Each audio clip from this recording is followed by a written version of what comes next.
लाडक्या बहिणीसाठी मोठी खुशखबर. जानेवारीचा हप्ता 26 तारखेच्या आतमध्ये जमा होणार आणि 2100 रुपयाचा हप्ता एप्रिलमध्ये भेटणार. केलेला होता.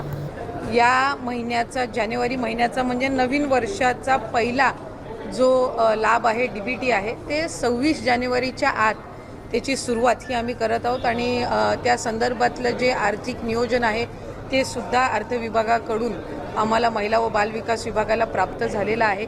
त्याच्यामुळे लाडक्या बहिणींचा जो जानेवारी महिन्याचा लाभ आहे हा साधारणपणे 26 जानेवारीच्या आत त्याची वितरणाची सुरुवात होईल आणि 3 ते 4 दिवसाच्या त्या कालावधीमध्ये ज्या महिला लाभार्थी आहेत त्यांच्या खात्यावर तो लाभ जमा होईल.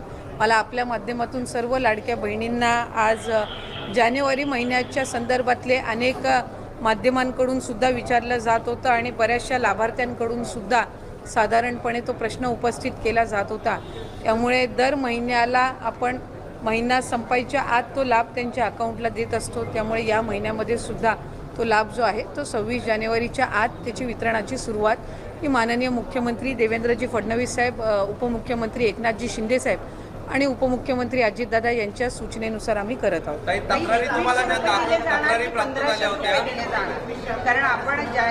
ताई, या संदर्भामध्ये आम्ही आधीसुद्धा बऱ्याचशा वेळेला स्पष्टीकरण दिलेलं आहे.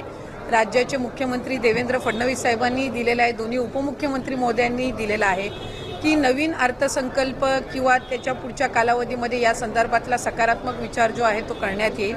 त्याच्यामुळे सध्याच्या या महिन्याच्या याच्यामध्ये 1500चा लाभ जो चालू आहे तो आपण त्यांच्या खात्यामध्ये वितरित करत नाही. साधारणपणे आम्हाला 3690 कोटीची जी तरतूद आहे ती त्या ठिकाणी अर्थ विभागाकडून प्राप्त झालेली आहे आणि या महिन्याचा जो लाभ आहे हा त्याच्यातून वितरित होणार आहे.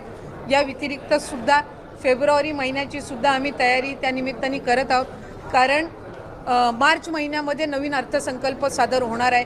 त्याच्यामुळे साधारणपणे जानेवारी महिन्याचा लाभ हा आम्ही 26 जानेवारीच्या आत DBT करायला सुरुवात करून त्या महिन्याच्या त्या 3-4 दिवसाच्या या महिन्याच्या कालावधीमध्येच कसा त्यांच्या अकाउंटला पोचेल ही आम्ही खबरदारी घेणार आहोत.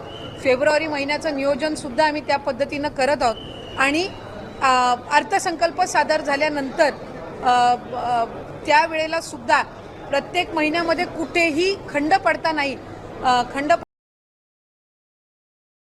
मंत्री अदिती तटकरे काय म्हणाल्या हे आपल्याला कळालेच असेल. हा व्हिडिओ कसा आवडला कमेंट करून जरूर कळवा आणि चॅनलला सबस्क्राईब करा. थँक्यू.